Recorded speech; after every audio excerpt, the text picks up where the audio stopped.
Hello, welcome to our webinar, Beyond Compliance, Turning Pen Testing into Real-World Resilience.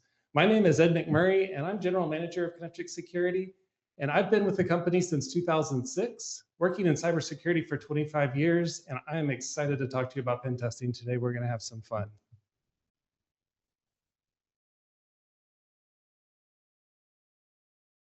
Just a brief disclaimer as we get started. This presentation is for information only. This presentation contains our own opinions, and this presentation is proprietary. And a few housekeeping items. This session has audio and video feed. So if all you can see is the PowerPoint, then you're going to get the same great information. You're just not going to get to see my pretty face. Also, at the end of this session, we would love to hear your feedback. We use that in improving our services. And if you fill out the survey, you might win a $25 Amazon gift card. Also, if you register for a phone call with one of our sales reps in the survey, then you will also get a really cool hat. The slides and recording will be sent to you via email after the session is over. And we are going to be taking questions. So at any time during the presentation, feel free to submit questions. We do have a lot of people registered for this webinar, and so we will get to as many questions as we can. So I'd like to tell you a little bit about us here at CoNetrix Security. I get to work with a great group of people, and we do security and compliance. We help organizations with their security needs through cybersecurity audits, testing, consulting. And one area we especially like to focus on is helping financial institutions stay secure and keep up with regulatory demands. Whether that's preparing for audits, strengthening cybersecurity programs, or addressing evolving risks, we're here to help you succeed. Okay, about time to get started, but before you do, here's how you can participate. So in the GoToWebinar doc, go ahead and expand the questions panel. It might also be called Q&A in your panel. Either way, the case is the same, and we want to hear from you. So if you've got a question, or if you just feel like something is relatable and you want to comment on it, or if you want to tell us a story about something you've experienced with penetration testing, please do. We love to hear that, and we will get to as many questions as we can today. Okay, so our agenda today, what we're going to talk about is, this is something so dramatic, so riveting, that numerous movies have been made about it. It can also be mysterious and kind of technically complex sometimes, so much so that it appears magical. And it definitely has the cool factor in the cybersecurity world, and it's penetration testing, right? So to start, I'm going to briefly cover what penetration testing is, because it's kind of hard to nail down. And then we're going to move on to regulatory expectations, what examiners are saying about pen testing. And then I will talk about how to get value out of your penetration test projects. And then finally, I'm really excited about this part because we're going to have a real-life penetration tester, Jaden Pachacano from CoNetrix Security, join me, and we're going to ask the experts some questions. So let's get started. First of all, penetration testing is just, it's one of those things that we feel like we all know, but it's such a broad category. It contains so many things that it can be hard to get our hands around. So let me give you some examples. There's so many flavors, different names of services, buzzwords. Here's just a few of them, and it's going to keep going. And so how do we get our hands around what pen testing is, how it can benefit our organization, and how do we select a service? Well, let's start with the basics. And luckily, the industry has provided us a basic definition. So the FFIEC includes this definition in the IT exam handbook, and specifically the architecture, infrastructure, and operations booklet. So it says that penetration testing is a testing methodology in which assessors, using all available documentation, for example, system design, source code, manuals, and working under specific constraints, attempt to circumvent the security features of an information system. So two things I want to point out in this. The first one is circumvent information systems. Circumvent security features of information systems. That can be any form of testing that does that is penetration testing. And so let me give you an example. If I were to walk around the office after hours and look for sensitive information that's being left out, I might find somebody's password written down on their desk. And then if I use that password to log into a computer and try to attempt to become administrator on an application using their account, then that's penetration testing, because now I am actively trying to circumvent the security controls of those systems. If I walk around after hours looking for sensitive information that's been left out, I find somebody's password written down on a desk, and then I talk to that person the next day and tell them why that's not good security practices, that's an audit. So these are very similar tests, but they're also fundamentally different. One takes the perspective of an attacker and tries to circumvent controls. The other takes the perspective of a defender, checking if controls are working effectively. And a penetration test is any sort of test where the attacker is the perspective that you're taking.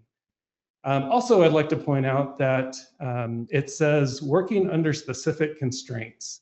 And we're going to come back to that one a little bit later in the presentation. Okay, so we know that penetration testing is a really broad category, and we have a basic definition. So how do you start with your organization? How do you decide what you might need to do out of all of those buzzwords and services and things?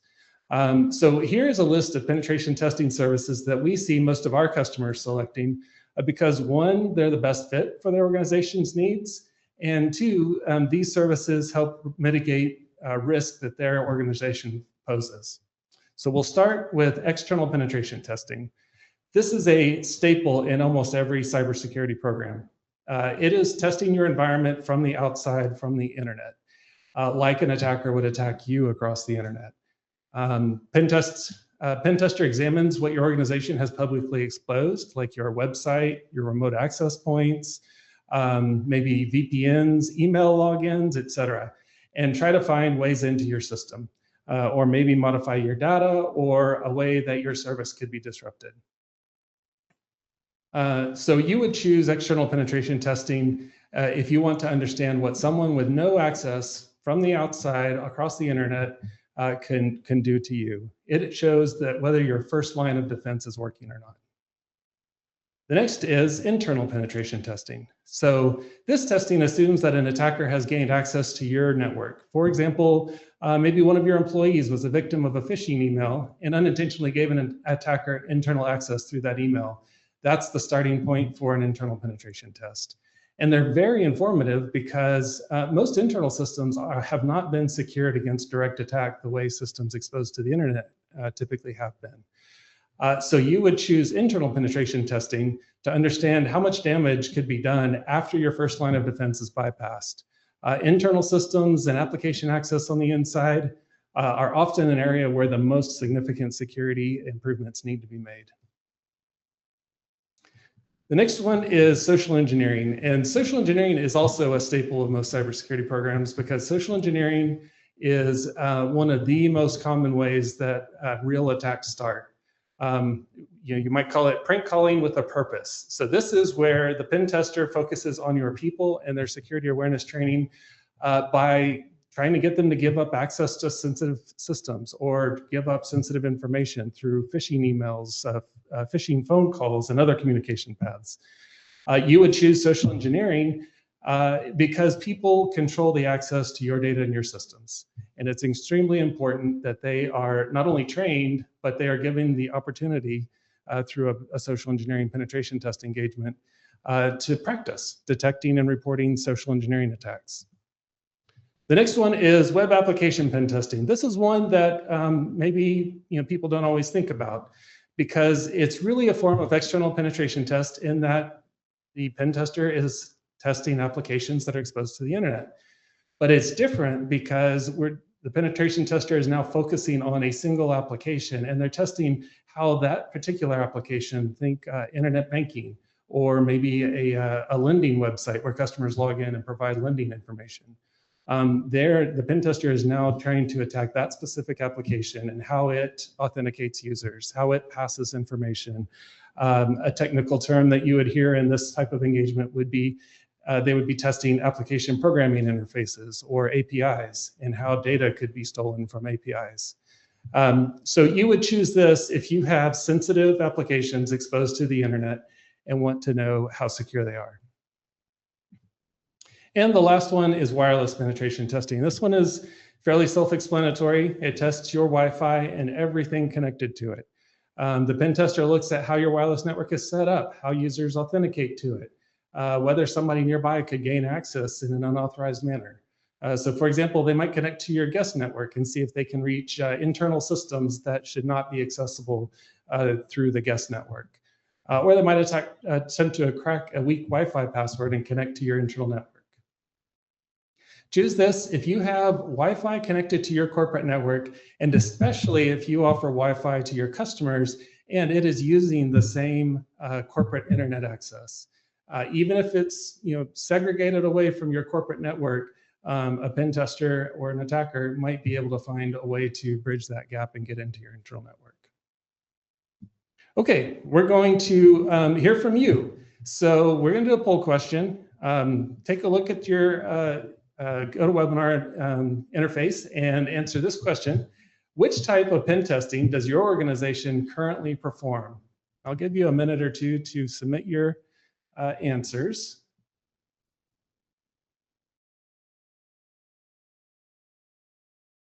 Okay, we've got some numbers showing up.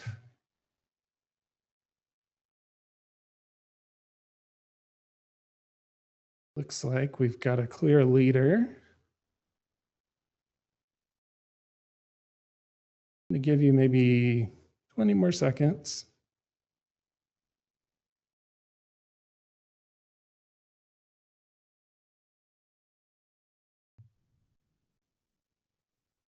Oh, a couple more. All right, we're going to go ahead and publish the results. So what we can see here is that the clear leader is external penetration testing. No surprises there. Like I said, this has been a staple of cybersecurity programs for a long time now. Internal penetration testing, interesting, 70%. Oh, sorry about that. Let's scroll down. Social engineering at 68%, right behind. Web application penetration testing is up there with 28%, and wireless penetration testing, 25%. Really interesting. Thank you for that. Okay, let's move on to, oops. There we go. Regulatory expectations. So what can you expect as a financial institution for your examiner to say during an IT exam?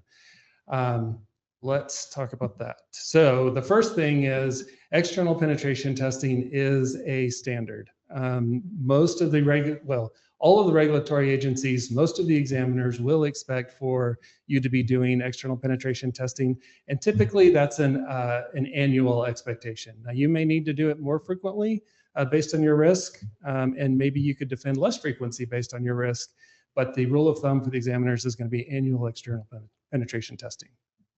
The next one is social engineering. This is also a standard expectation from examiners, and we routinely will see exam findings and audit findings when social engineering testing is not being done. This one is typically more frequent than annual because it is such a commonly used attack method by attackers. So it's not unusual to see quarterly penetration testing, quarterly social engineering testing.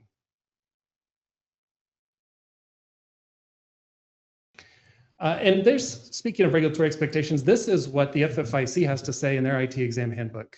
There are many types of penetration tests, and management should determine the level and types of tests employed to ensure effective and comprehensive coverage. So what does that mean? It means that outside of those two standard expectations, external pen testing and social engineering, the rest is up to you. It's a risk-based decision for your organization. But I don't really like that term, right? When somebody says that it's a risk-based decision, the conversation tends to get sidelined. We end up saying things like, what types of penetration tests should we be doing? And someone says, well, that decision should be based on our risk level. And then we all sit there for a minute and we go, yep, okay, what's for lunch? And we just leave it at that. So let me give you some pointers that might be able to help you make that decision. So I like to think of penetration testing as the third layer of security controls. So what do I mean by that? The first layer is the controls themselves. If you don't have controls implemented, that needs to be your first step. So let's just use a simple example. If you haven't trained your staff on how to detect and respond to phishing emails, do that first, because the next two steps aren't going to be very helpful to you if you haven't formalized those controls. The next layer is audit. So once you've got controls in place, pick out the critical controls that would significantly increase your risk if they failed, and start auditing those so that you know if they stop working or if they become ineffective, and you can fix that. So that's the second layer. And so going back to our simple social engineering example, if you audit that training is being done regularly and that your employees are all getting that training, that's a good audit item to include. And then the third would be pen test. So once you have controls implemented, you're now auditing the critical ones so you feel good that you're going to know if they stop working. That's when you think about, okay, now we should think about doing a penetration test. And the reason is because you have done what you know to do. You have implemented the controls that you know about. You are auditing the critical controls that you know about. And now it's time to have somebody else come in and see if they can find a way through those controls, or if they can break one of those controls. And that's what a pen tester does best. So that's the appropriate time to have a pen test done, whether it's external, internal, wireless, or whatever. The same process applies. Okay, so the key takeaway here is that there are many types of penetration tests, many more than what we've talked about here. So the right choice depends on a risk assessment of what best fits your institution. Where do you feel the most uncomfortable, and where do you have those controls implemented? You're auditing those critical controls, but you still feel a little uncomfortable, or you just want to make sure. Those are the places to look out for penetration testing. Okay, I'd like to hear from you again. So we've got another poll question here, and it is, how frequently do you conduct external penetration testing? Give you a couple of minutes to answer this. Wow, that was fast. We've got a really strong leader.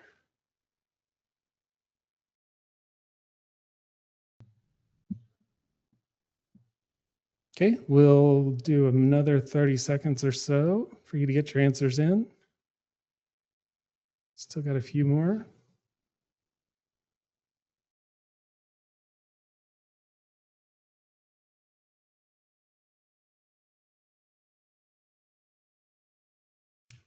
Okay, let's show the results of that. So like I said, clear leader. Annually is 73% of the vote. And that makes sense, right? I said that's been the rule of thumb for quite a while now. We do have some semi-annually in there at 10%, quarterly at 15%, and other at 2%. So some of you, especially some of you that are in this annual category, you may say, really? Some people are doing quarterly external penetration testing? And yeah, for people whose exposure to the internet changes a lot, they're rolling new things out, making a lot of changes, that can be very appropriate and very helpful to make sure that things don't get left open and attackers don't have an open door to go into.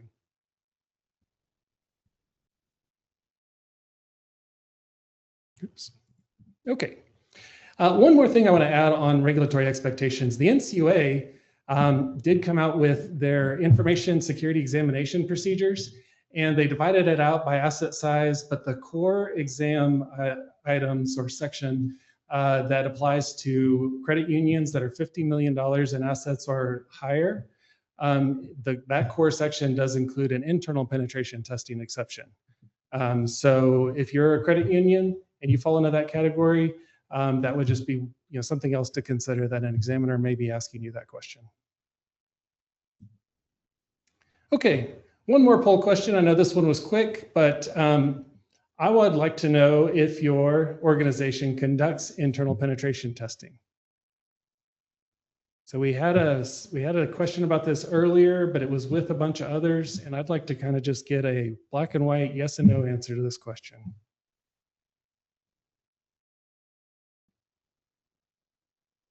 Okay, we've got quite a few responses coming in. Give you another 30 seconds or so.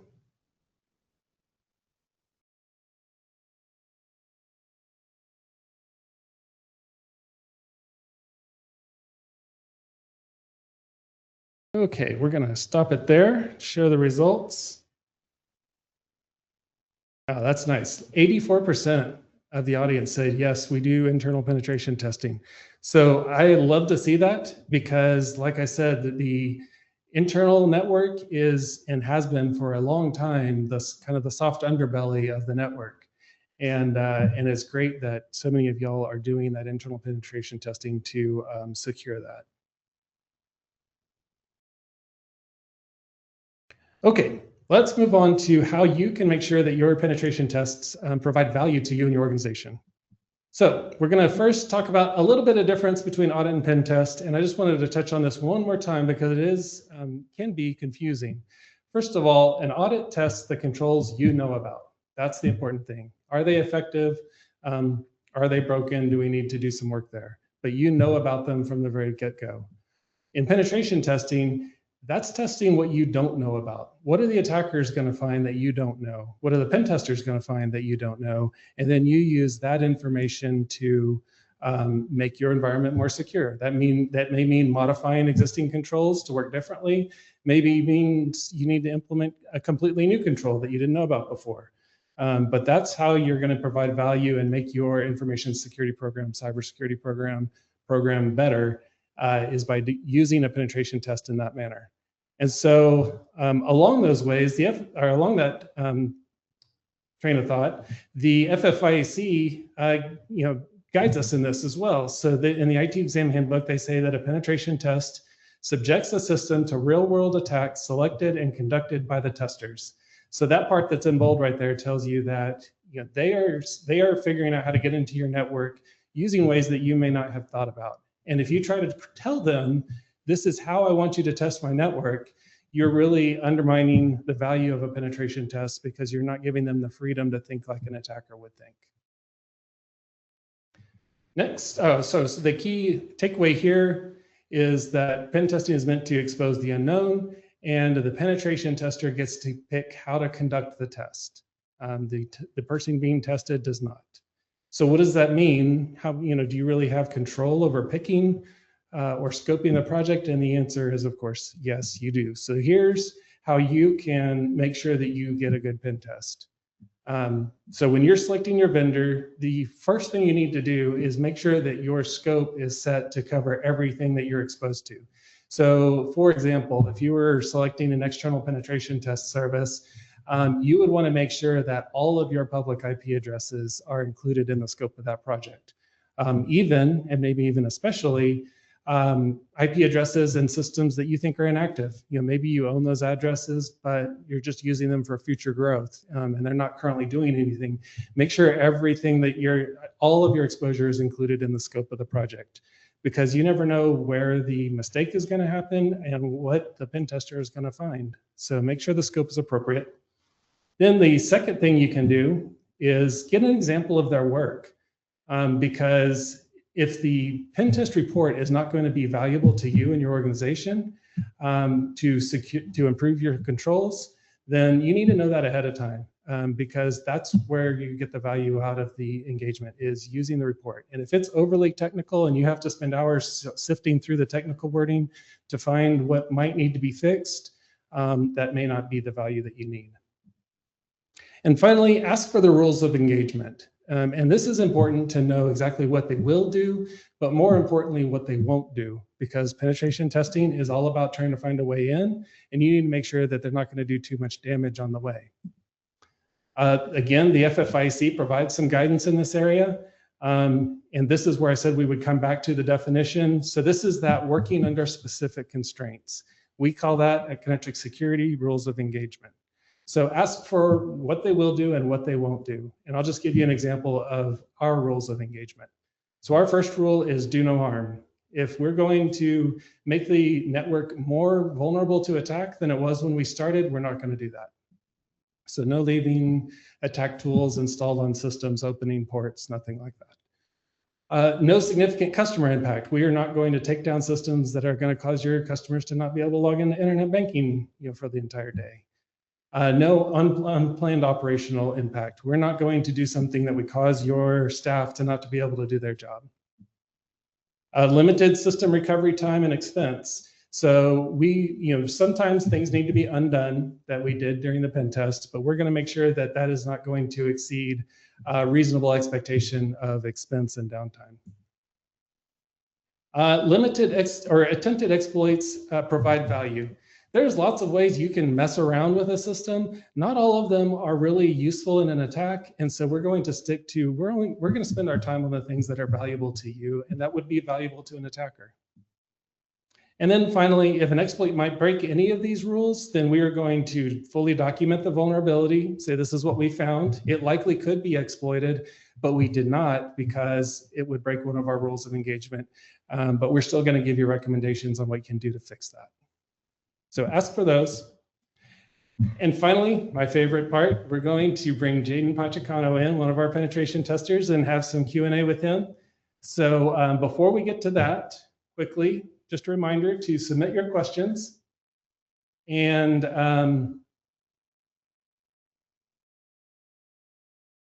so we want to hear from you. So even while we're doing this Q&A, submit those questions, and I will see them here on our screen, and we will get to as many as we can.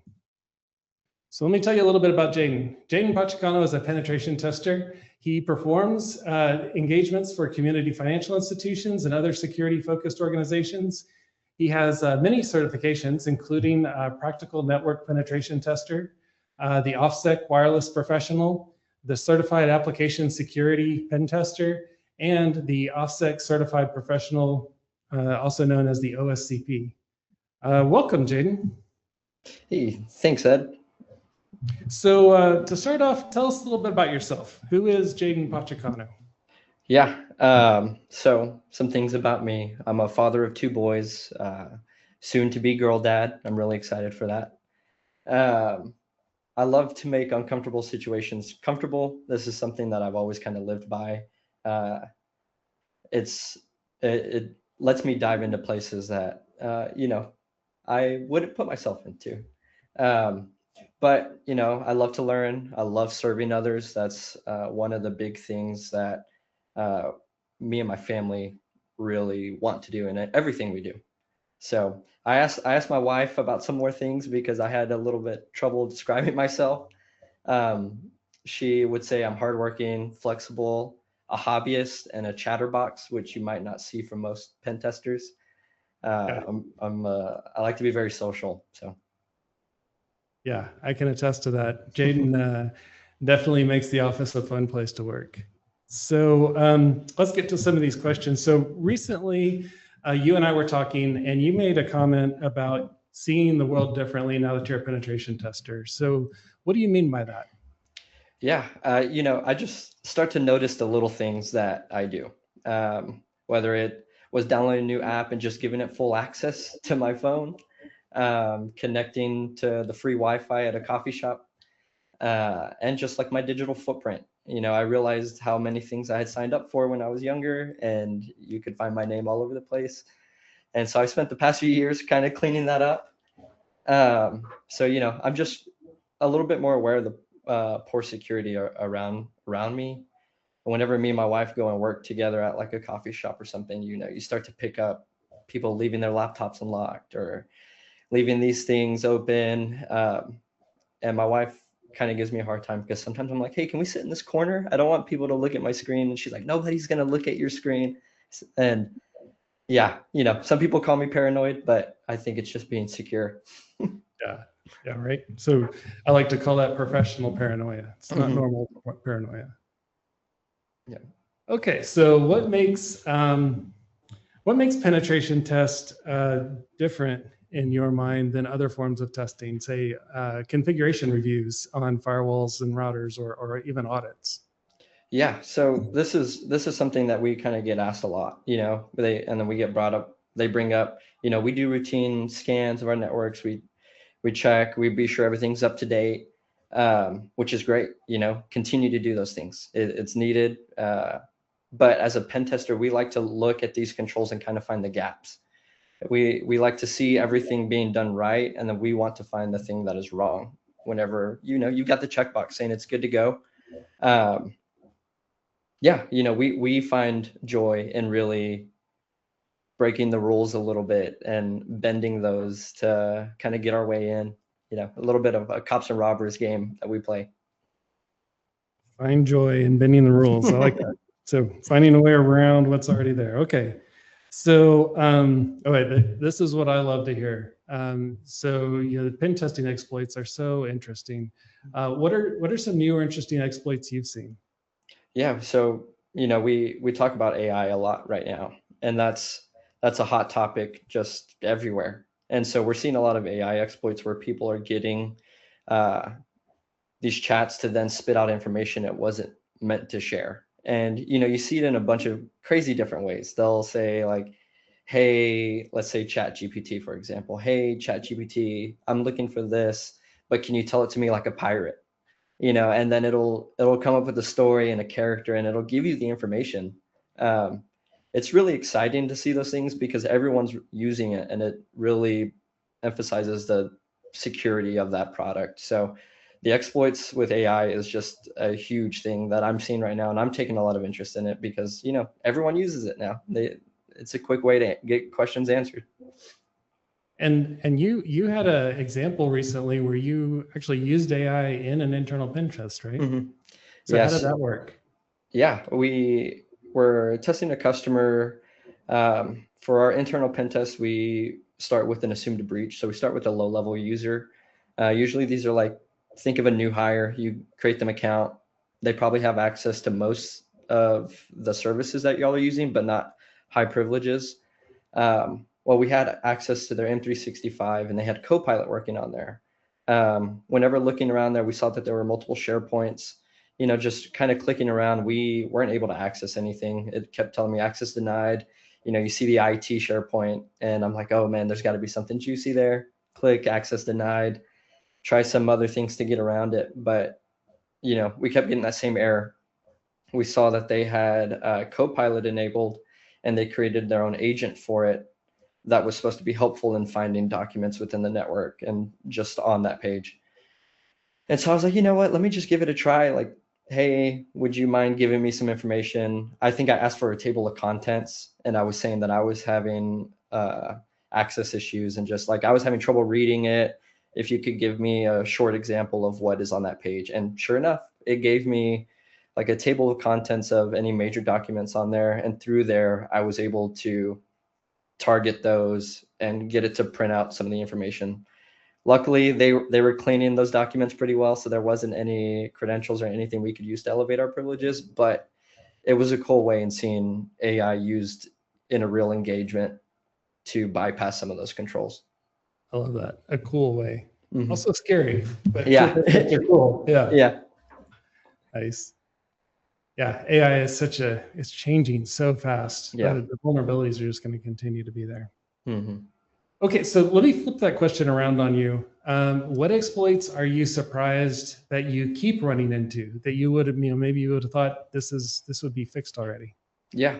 So one thing that we still see is SMB and LDAP signing not being enforced. And just to give kind of a quick example of what those things are. So SMB is like, think of a shared office filing cabinet. It lets everyone in the network put and grab files from there. And then LDAP is kind of like the company directory. You can find the users' roles, what they might have access to, and just a lot of things about their account. So we're seeing a lot of the signing still not being enforced. And through that, we can perform a relay attack, which then we would just capture some hashes and we don't even need to crack it. We can just pass that and relay it to the service like SMB or LDAP and then authenticate as that user and have the privileges of those. So we see it a lot with especially like scanning accounts.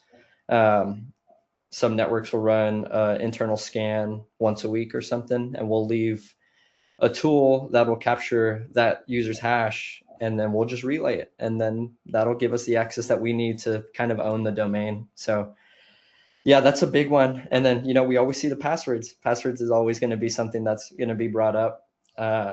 It's people get tired of setting complex passwords, but it's needed, especially in our organizations. So yeah. So where do you normally find passwords? I mean, SMB aside, where do you normally find user passwords? Yeah. So as a low-level user, a lot of times they just have general access to like a company share, and they can just look at documents, and sometimes there's stored credentials on a random document that is a workstation upgrade, and there's domain admin creds in there. And even if they're old, sometimes just changing the year of what it is. So it could be like password 2025. Oh, we're in 2026. Let's just change the number, and then you get that access. So yeah, being really intentional about your password policy is a huge thing. Okay, so I heard make sure SMB authentication is turned on, and clean up your file shares of all passwords. Yep. Nice, good advice. Okay, so you mentioned a vulnerability scan in there, and you were using it in the context of, the scan is running, SMB signing is not turned on, and therefore you can capture that password. But it brings up a question. A vulnerability scan is often sometimes touted as a penetration test. Are vulnerability scans, do they provide the same value as a penetration test? No. So a vulnerability scan will kind of just go over your network and be sure that the patches are up to date, and any major vulnerabilities are picked up. But with the penetration test, we say this of, we want to find the wrong when everything is right, because the vulnerability scan will cover most of those things, and it'll look good to you. It'll check off a box and say good to go. But having a pen tester come in and kind of put all the blocks together to then find a way around it is what the engagement's for. So we see a lot of other firms use internal vulnerability scans as an internal penetration test, which that's at the root of it. That is not the same thing, because you need a pen tester to go in and test those controls. The vulnerability scan will tell you the controls are in place, but you need someone there to be sure Yep. that they're working. Yeah, I like to use the term proof of concept. The penetration test is the proof of concept that an attack could be, successful. Yep. Okay, just a quick reminder, if you audience members have questions, go ahead and submit those in the questions or Q&A section. And as they come in, we will ask Jaden and see what he says. Okay, so we talked earlier about internal versus external penetration tests. So if someone is regularly doing external penetration tests, let's say even quarterly, fixing those issues that come up really quickly, in your opinion, do they still need an internal pen test if their external perimeter is secured really well? Yes, 100%. I think most security teams focus heavily on external exposure, which, I mean, it's required. So it's pretty normal for them to do those things. And, the external surface is being scanned and targeted all the time. There's so many things just scraping that information and looking for low-hanging fruit in there. But having an internal test really checks all the weaknesses in the case somebody gets in. I like to use the example of your house. So like your home, you have locks on your doors, you have cameras outside, you might have a gate around your house, and you're still going to have the inside of your home have your sensitive documents secure. So you might have like your social security number, birth certificates, anything like that in a safe inside your home. You still have everything on the outside set up, so that way it's harder for somebody to break in. But on the inside, you're not going to leave your social security card on your kitchen table. You're not going to leave any of those sensitive documents. So it's the same way with your network. We treat, so like compare the social security number to like domain admin. You're not going to leave domain admin credentials just laying around your network. You want to be sure that those are cleaned up. And the best way to do that is, to have us go in there and look through those, because the internal vulnerability scan might not point out that there's just plain text credentials sitting out there. But as a pen tester, we see a lot of controls in place, a lot of everything to block us off. And it ends up being the low-hanging fruit of just like looking through the share and finding a document with the credentials for us to elevate our privileges. Yep. So even when the external is secured, there's still ways into the network. And if somebody gets there, you need to make sure your internal is secure as well. Mm-hmm. Gotcha. Okay.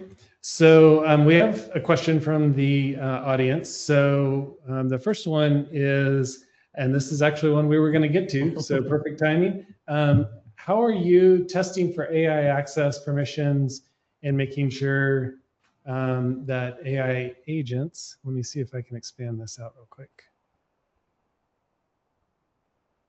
How are you testing for AI access permissions and making sure that AI agent can't access critical information like PCI, PII, and PHI? Are we doing that yet, or how is that working? Yeah, so for some of those things, we're in our internal tests, at least for the AI agents and things like that, if we do get any sensitive data like that, we tend to go over it with the customer, but we aren't focusing on grabbing that information. Just because we aren't going to be digging. We see a lot of documents within our internal testing that might be sensitive with that type of information.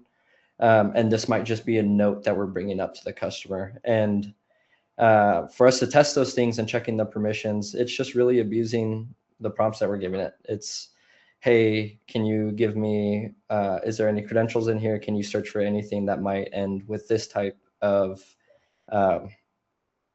these letters in this word? Like sometimes you'll see cred and it's credentials.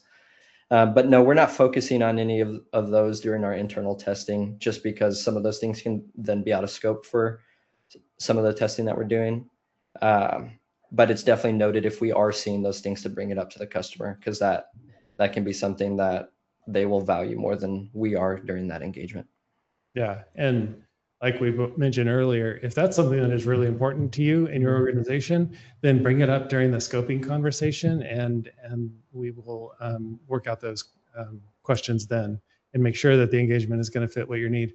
Also, just the auditor in me, I did audit for many years, wants to say that if the question was intended for, can we test and how do we test for sensitive information that might be getting linked to the outside through AI? So let's say, maybe you're using ChatGPT for marketing, but maybe customer information is getting into it and it's learning and that's being exposed publicly. That's really right now best addressed as a vendor management issue. And if you are using AI and it is publicly hosted, you need to be very thoroughly evaluating that. And the AI vendors are constantly making changes. They're rolling out features and then securing them. So stay up with that and make sure that they are not training on your sensitive data. So I would really start by handling that, kind of going back to the concept of implement the controls first. Start with implementing those controls that you have available. Okay, let's see if I can go back to our other ones. There we go. Okay, so what are some trends that you're seeing in pen testing right now?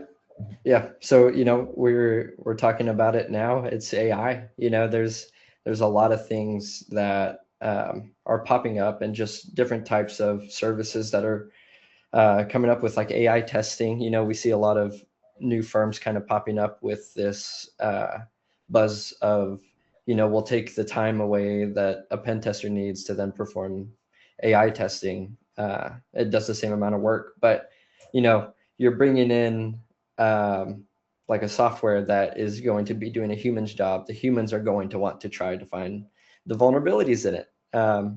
We've seen it a few times where a firm might bring out AI testing saying this will replace your pen tester, and then the pen testers are like, well, let me show you why it won't. And then they'll break it and they'll show you how it's not giving the same level of information that a human pen tester can do. But we use AI as a tool. It's another tool in our back pocket for us to lean on and use when testing different things. Sometimes using AI against AI is one of the best ways to test it, because it's finds its own vulnerabilities. But another thing we're seeing is people are going back to the basics of social engineering. It's always been a thing, but it's not always these big sophisticated attacks. Sometimes it's just a phishing email that went out to 1,000 people and one person clicked on it, and that one person now gave that attacker access. So yeah, I think we see that coming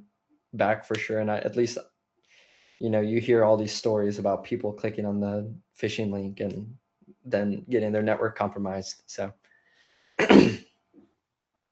Yep. Good. So I've got another question from the audience. With the rise of AI-enabled vulnerabilities, and what comes to my mind is like all the news recently about Mythos. Do you recommend conducting penetration testing more frequently?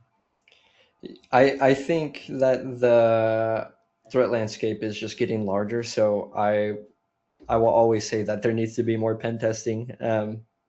Things change in your network. They frequently, you get people who are using AI and there aren't rules in place for us to kind of block those things. Things you just might not be thinking about that go under the radar. So yes, I mean, I think with all this AI stuff that's going on, I think that, again, it's widening that threat landscape, and having more pen tests done and just having more security engagements done in general are going to boost like the security of that, because things are changing all the time. And it's good to be on top of those things. Yeah, and I agree. And I think that's true on the audit side as well. With AI causing attackers to be able to move much more quickly and move from vulnerability to vulnerability much more quickly, I think it's going to increase the need for both auditing, testing. Security controls in general need to be evaluated more frequently. What does that look like? I think we're still figuring that out. But yes, I definitely see that as a very possible future trend. Okay, great question. Let's see. So you were talking about some tools that you get to use, and I know pen testers are known for really cool tools. We talked about you're using AI a little bit now. What are some other cool tools that you get to use, and what do they do for you? Yeah, so for internal testing, a big one right now, and it's one of my favorite tools. We used it in multiple of my certifications and exams, and just real engagements is cool. A tool called NetExec. A lot of people will say that it's the Swiss Army knife of internal testing. It can perform multiple checks. I mean, it can even be used not just as a pen testing tool, but just like a network hygiene tool, like a security hygiene tool of checking for, like I said earlier, SMB and LDAP sign-in. It can grab password policies. It can grab user descriptions. And this is all as a low-level user. It's just grabbing this information that's out there that you might not know that's sitting out there. You can check share access. You can grab all the domain users. It can even check for misconfigurations within the Active Directory network. And there's a ton of modules that are supported, and they're giving out PowerShell history. So any commands that might have been used, any password mistypes, it can dump any sensitive information as a high-level user. So you don't even have to type this really long command anymore. You just put a flag at the end of this command and it'll do it for you. So it definitely makes the flow of this testing a lot easier, but it's not a plug and play tool of, you still have to know what you're looking for with that information, because it'll give you a ton of information. But if you don't dig into the weeds a little bit and see what's there, yeah, it's just a lot of pretty colors then at that point. So NetExec for sure. Okay, so I want to skip down a little bit. We've got time for a few more questions. Every organization is different. But there's some controls that we recommend that everybody do well, regardless of your organization. So are there controls that from a pen test perspective you would recommend definitely need to be in place? Yeah, the one that we've been talking about, signing, being sure that's enforced. But another one that we're seeing, SMB and LDAP signing. Another one that we're seeing in our internal engagements is the KRB TGT account's hash being rotated. this account is disabled and by default. So a lot of people just say, you know what, it can't be used. We don't have to think about it. But that account is what signs off on all the Kerberos tickets. So during an engagement, if we get to the point of where we can generate the hash for that, we can then sign our own tickets with that account. And the control here that I think that needs to be in place is having the hash and password rotated. A lot of times people don't rotate it because they assume that it's not in use because it's disabled. But that account signs off, even though it's disabled, it signs a ticket and saying, here you go, good to go. It's not really going to raise too much suspicion having that ticket signed. And the longer that it's not rotated, the more exposure it has. So, things that we recommend is having it rotated after any security engagement, audit, pen test, any domain admin removals, and at least every 180 days is the recommendation as well. So. Okay, so I heard make sure SMB and LDAP signing is implemented, and rotate the password hash when you rotate the password on the KRB TGT account. Yep. Great, thank you. Okay, so now let's talk about, so the term purple team is used a lot in penetration testing. What does that mean to you, and how does that work in a CoNetrix Security pen test engagement? Yeah, so purple team is kind of the communication, for me, is the communication between the attackers and the defenders. So you can think there's always three teams that people talk about. It's the red team, the blue team, and the purple team. Red team, attackers, blue team, defenders, and then purple team is the blend of both of them having communication and fixing those issues as they come up. Especially with our internal and like web app penetration tests, we work as kind of a red team engagement at the beginning. We're doing the pen testing. We're hoping that you're getting alerts. We're testing some of the controls that are there, but we normally have a 1-week call within the engagement. And this is kind of where we get into that purple team mindset of working with the customer, telling them what we found, ways they can fix these things. And if there is anything that comes up that's urgent, a major vulnerability, something that can take down their network, this is like hey, let's get on a call with the customer right now so that way we can have that conversation. But the purple team side of it, we're working with the customer, we're pointing out the flaws, and we want to work with them and give them solutions to fix these issues. Because, like I said earlier, some things might look good to go, but you get the penetration test and you see, oh, okay, they got around these controls that I thought were good. So yeah, we like to really help our customers and be a hand in helping them fix those issues. And that's where our purple team kind of is in that. I love that. Okay, so then what makes you feel like, man, this penetration test was really successful? Yeah, some people might say like a successful penetration test would be compromising the network, getting in, seeing all, the hacker movie, all the green text going down the terminal. But for me, it's not necessarily about that. It's cool to do those things, and it's fun to know that you have the skills to do that and you were successful. But I find success in providing the service to the customer.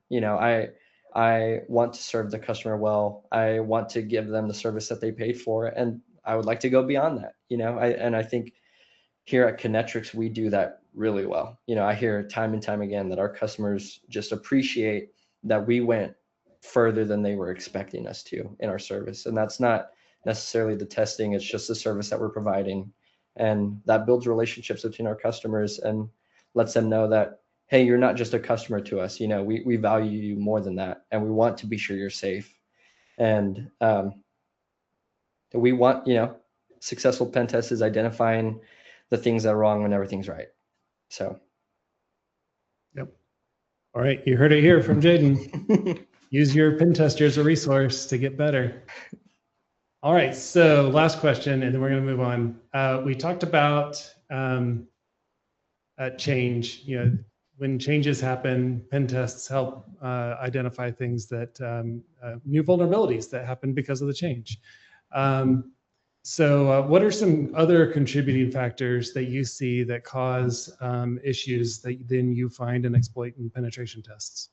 Yeah. So one thing that we see is just kind of the stress of our customers' IT departments. You know, like you said, new change happens, and then we do a pen test, and they're trying to put out all these different fires while we're performing the test and telling them like, hey, these things are vulnerable.